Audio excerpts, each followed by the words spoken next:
আপনি বাজার থেকে একটা স্ট্রবেরি চারা কিনবেন অথবা কারোর কাছ থেকে নেবেন, তারপরে আপনাকে আর চারা কিনতে হবে না। আপনি একটা থেকে অনেক চারা তৈরি করতে পারবেন। চলুন পুরো প্রক্রিয়াটা দেখাই কিভাবে এটা করবেন।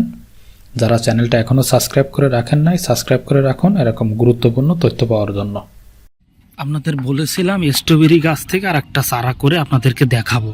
গত শুক্রবারে এই চারাটা আমি কিনে এনেছিলাম এবং সেদিনও এই কাজটা করেছি। না, এই কাজটা মনে হয় শনিবারে করেছিলাম, আজকে বৃহস্পতিবার, 5 দিন হয়েছে। আমি একটু আগে পানি দিয়েছি এটা নরম করার জন্য। আপনারা অবশ্যই এরকম পানি দিবেন না, এরকম শুকনো রাখবেন।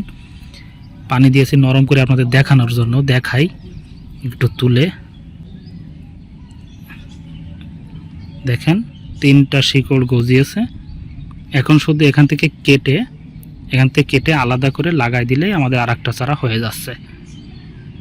আমি কেটে আলাদা করে লাগানোর সময় আপনাদের আবার দেখাবো, তবে আজকে কাটা যাবে না যেহেতু এটা তুলে ফেলেছি।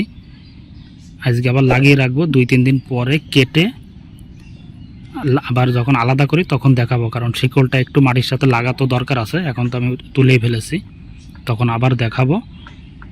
সব মিলিয়ে আমার বাম হাতে যে চারাটা দেখতে পারতেছেন, এই ছোট চারাটার বয়স 10 থেকে 12 দিন হবে, এর বেশি এখনো হয় নাই।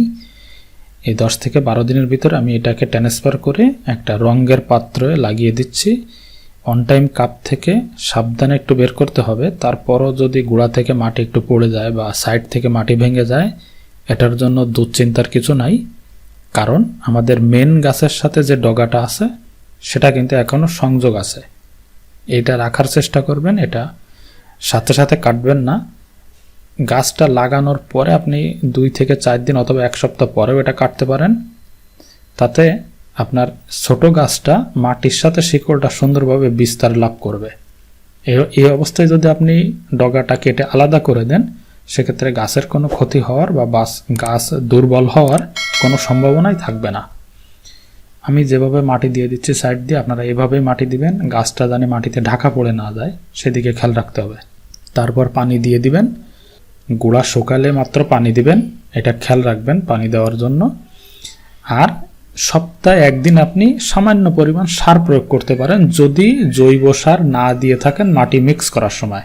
আর মাটিতে যদি জৈব সার দিয়ে থাকেন তাহলে আপনাকে সহজে সার দেওয়ার প্রয়োজন পড়বে না।